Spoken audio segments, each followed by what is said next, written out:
Olá, meus irmãos, graça e paz. Aqui quem vos fala é Presbítero Gregório, de Campo Grande, Mato Grosso do Sul, trazendo mais um pedacinho do Maná dos Céus. Muito bem, amados e diletos irmãos, eu propus em minha alma, em meu coração, trazer nesses dias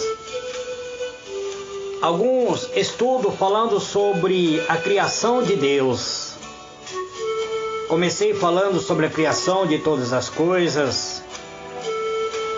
Falei sobre a criação de todos os seres viventes, inclusive da criação do primeiro homem. Falei sobre a criação de Eva. Falei sobre o amor de Adão por Eva. E hoje eu quero vos falar sobre a tentação e a queda de Adão e Eva. Chamo a vossa atenção para o capítulo 3 do livro de Gênesis. Eu vou ler um versículo somente e depois estarei dando prosseguimento. Se for necessário, estaremos lendo o capítulo inteiro, mas trazendo comentário desta passagem. O versículo 1 do capítulo 3 começa assim: Ora, a serpente era a mais astuta de que todos as animarias do campo, que o Senhor Deus tinha feito. E esta disse à mulher: É assim que Deus disse: Não comereis do fruto da árvore do jardim? Eterno e soberano Deus, em o nome do Senhor Jesus, Pai amado, eis-me aqui, entrando na Tua presença, Pai. Estarei ministrando a Tua palavra, falando sobre a tentação, sobre a queda de Adão e Eva. Eu te peço, meu Deus, use-me através da Tua palavra santa, do Teu poder santo, Pai, para poder trazer uma palavra oriunda do Teu coração ao coração da Tua igreja amada. Este é o meu pedido, meu Pai, em o nome do Senhor Jesus. Amados e diletos irmãos, todos nós conhecemos a história de Adão. Vimos que Adão deu nome a todos os animais do campo,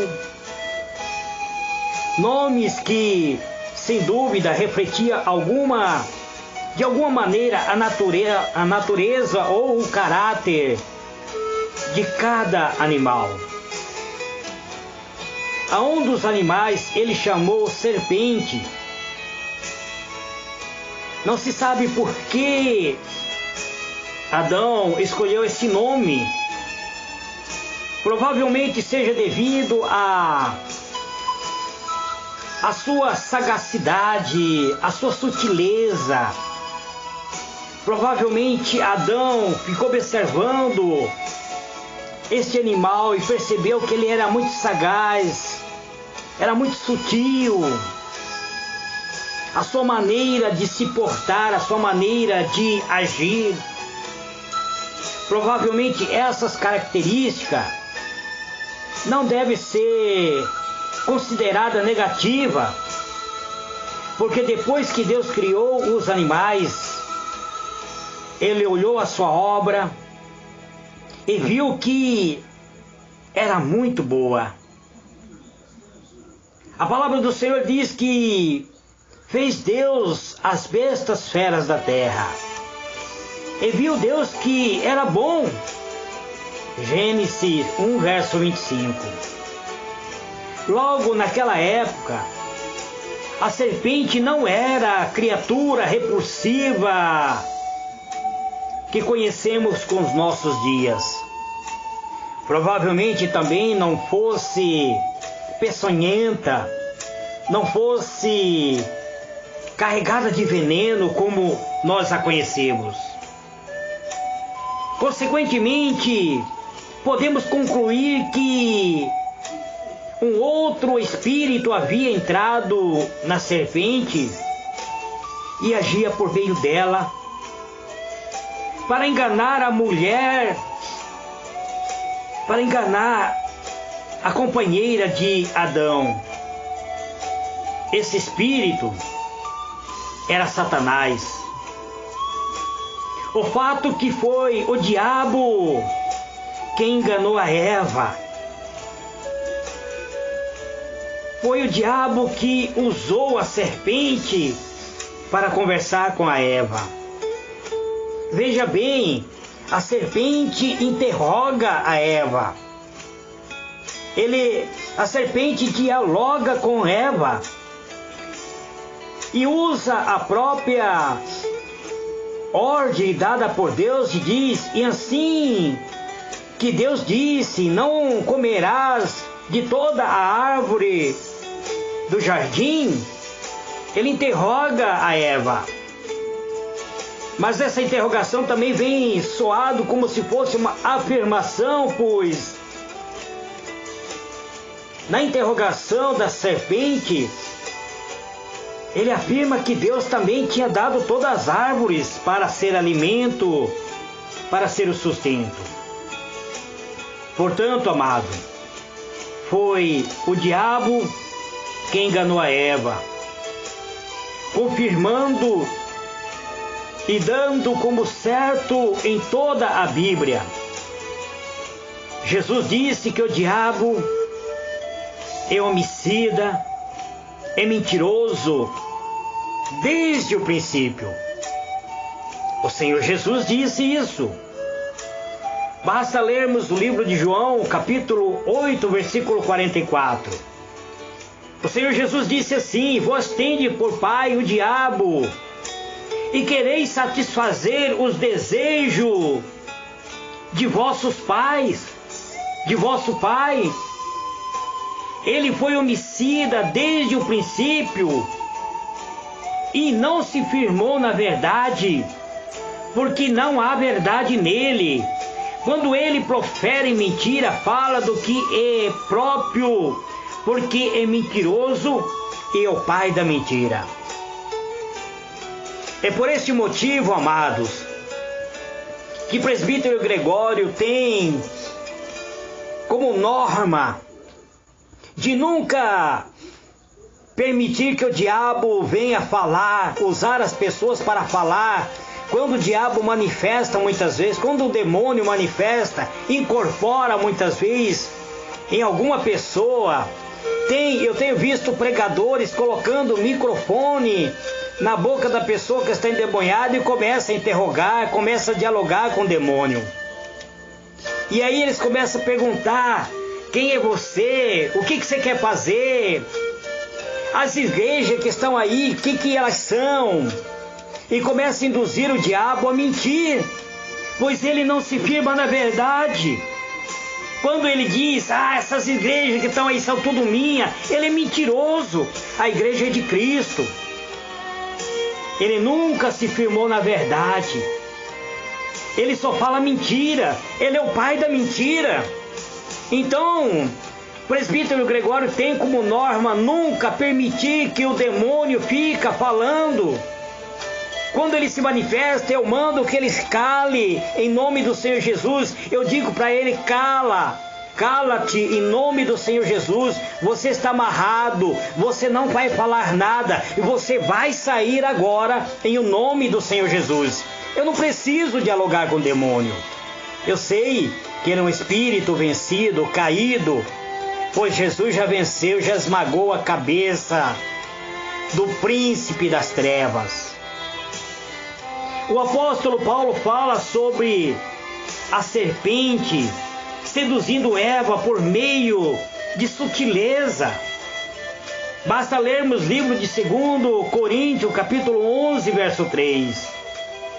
E depois declara que o próprio Satanás se transfigura em anjo de luz. Muitas pessoas, amados irmãos, têm tido visões distorcidas dentro do mundo espiritual.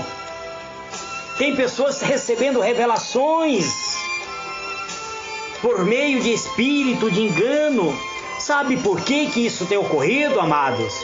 Porque as pessoas têm prazer nisso, as pessoas querem ouvir, querem que seus egos seja massageado.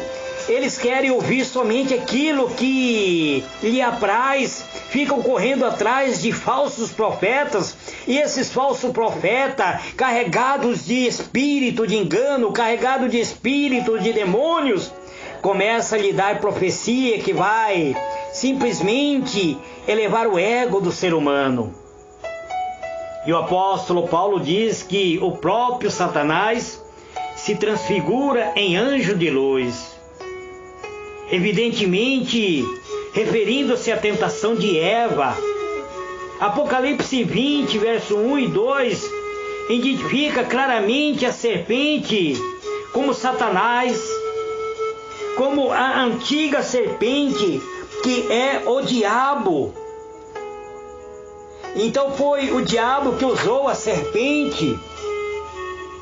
Sabemos, amados, também que Satanás e os demônios subordinados a ele, em algumas circunstâncias, têm o poder de apossar-se de corpos humanos ou mesmo de animais. Tem pessoas, amados irmãos, que são possuídas por espírito demoníaco. Existem animais que são possuídos por espírito de demônio.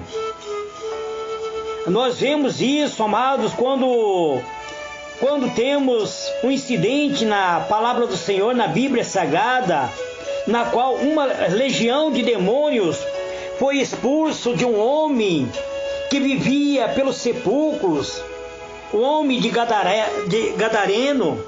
Após ser expulsos, os demônios entraram em uma manada de porcos.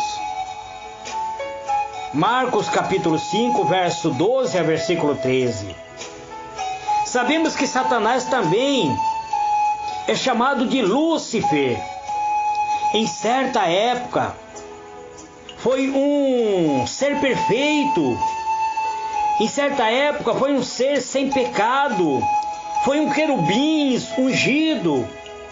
Lemos sobre sua queda em Isaías capítulo 14, versículo 12 até o versículo 14.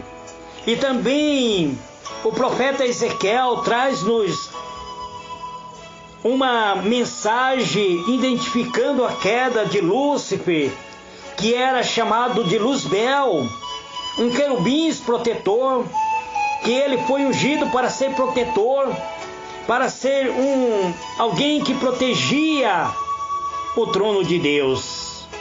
Ezequiel 28, versículo 11 até o versículo 19.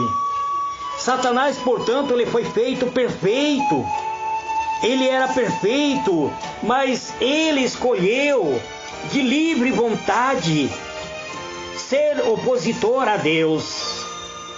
Vemos, amados irmãos, nessas passagens que o diabo se tornou orgulhoso, procurou exaltar-se acima das estrelas de Deus. Aparentemente, Lúcifer cobiçou a posição que foi dada ao próprio Senhor Jesus Cristo. Quando viu que de modo algum isso seria possível, então rebelou-se e arrastou a terça parte dos anjos consigo. Isso está registrado no livro de Apocalipse, capítulo 12, versículo 3 a versículo 4. Como isso nós temos visto, amados irmãos, que a serpente na qual o diabo entrou não deve ser imaginado como um réptil rastejante que conhecemos hoje na atualidade. Isso aconteceu como resultado da maldição que a serpente recebeu de Deus, no capítulo 3, versículo 14 de Gênesis. Provavelmente a serpente, ele não era esse ser rastejante, pois quem rasteja hoje é o ser maligno. Normalmente, amados irmãos, as pessoas, os comentaristas, ilustram a tentação de Eva por meio da figura de uma outra cobra enrolada ao redor do tronco de uma árvore, olhando maliciosamente para a mulher. Essa criatura certamente não era a verdadeira forma da serpente na época. Na primeira tentação, provavelmente essa serpente possuía beleza em comum antes de ser amaldiçoada e obrigada a mover-se arrastando-se sobre seu próprio ventre. Provavelmente, amados, a serpente, por ser um animal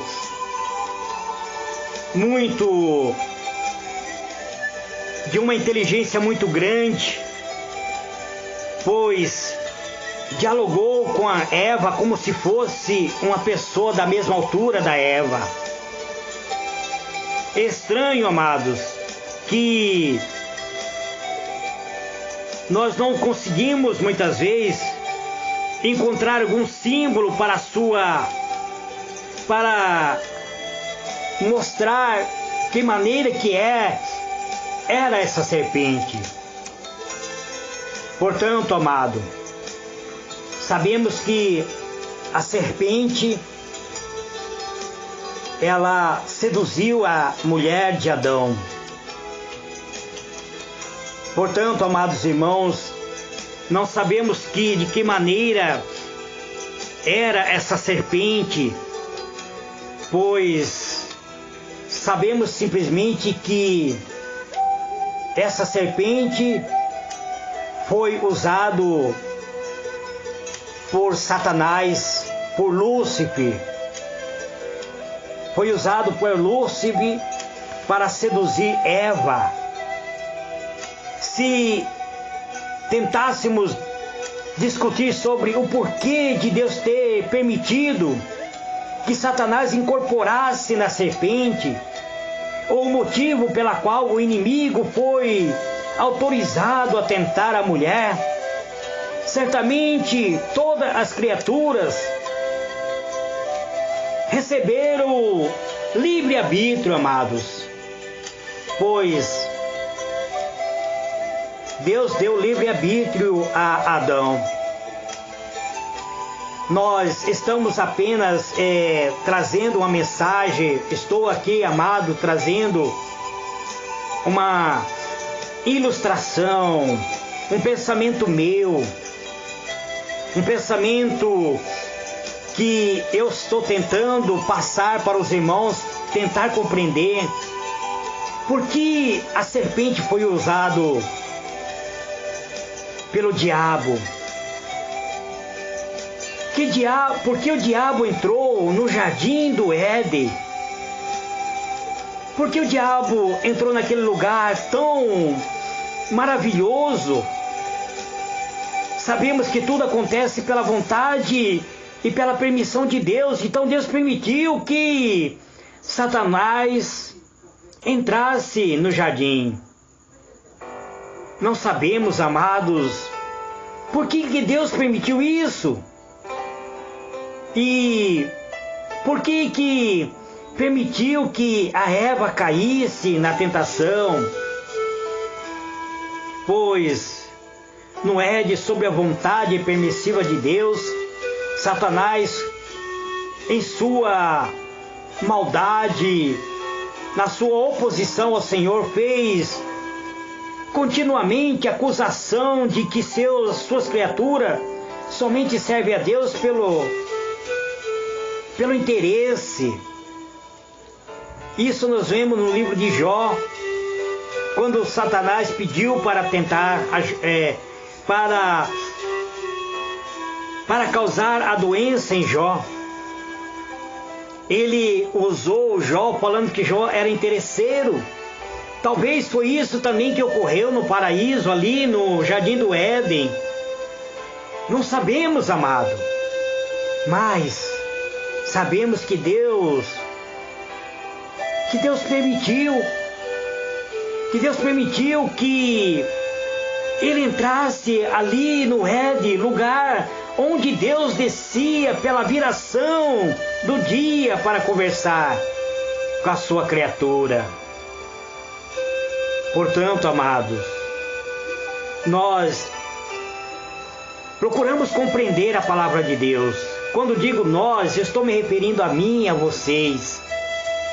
Portanto, sem dúvida, Satanás entrou no Jardim do Éden como parte do conselho, como parte da presciência de Deus.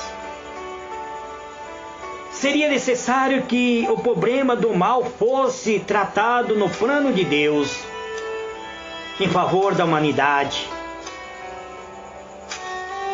Portanto, talvez seja por causa disso que Deus permitiu que Satanás entrasse ali no Jardim do Éden. Provavelmente Deus tinha fé de que o homem permanecesse fiel a Ele. A fé na bondade de Deus nos leva a crer que Ele escolheu o plano mais sábio ao criar a humanidade, ao trazê-lo a um relacionamento feliz com Ele. Amados, a serpente fala com a Eva. Aqui surge mais uma questão. Por quais meios a serpente falou com a mulher? Não existe evidência alguma de que nos leve a crer que a serpente, de modo geral, tenha capacidade de falar. Foi Satanás, amados, incorporado na serpente, que falou com Eva.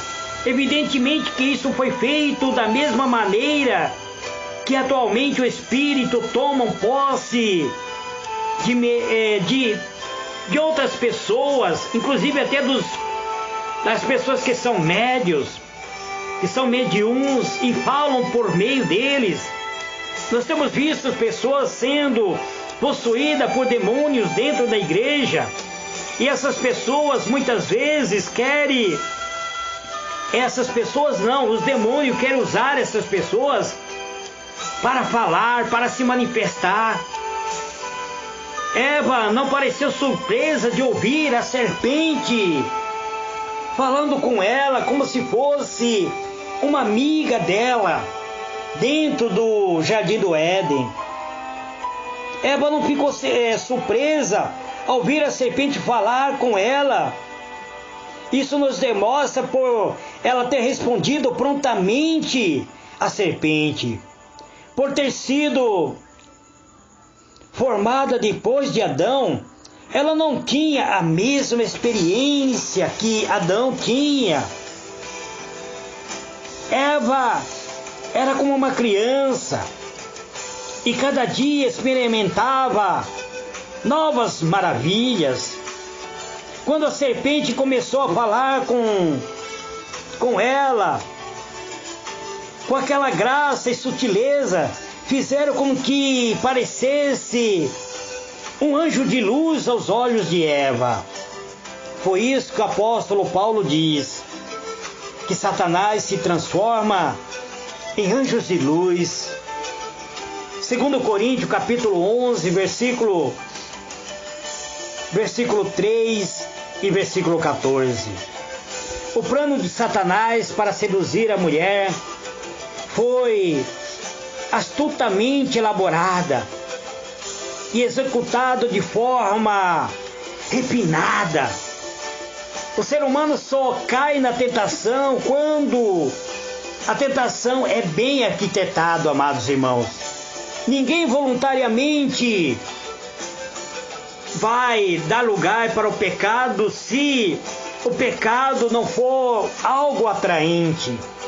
Ninguém voluntariamente irá envolver-se em uma conjunção carnal, sabendo que essa conjunção carnal lhe pode matar a sua alma. Então Satanás arquitetou de forma sagaz. O seu plano foi bem elaborado e foi executado de forma refinada.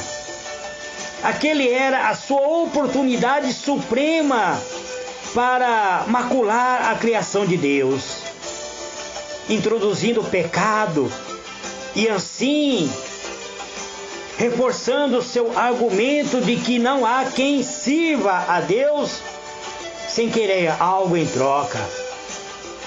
Se a recompensa for grande o suficiente, a pessoa seguirá sempre os próprios interesses. A ideia de amar, a ideia de amor estava descartado da mente de Satanás.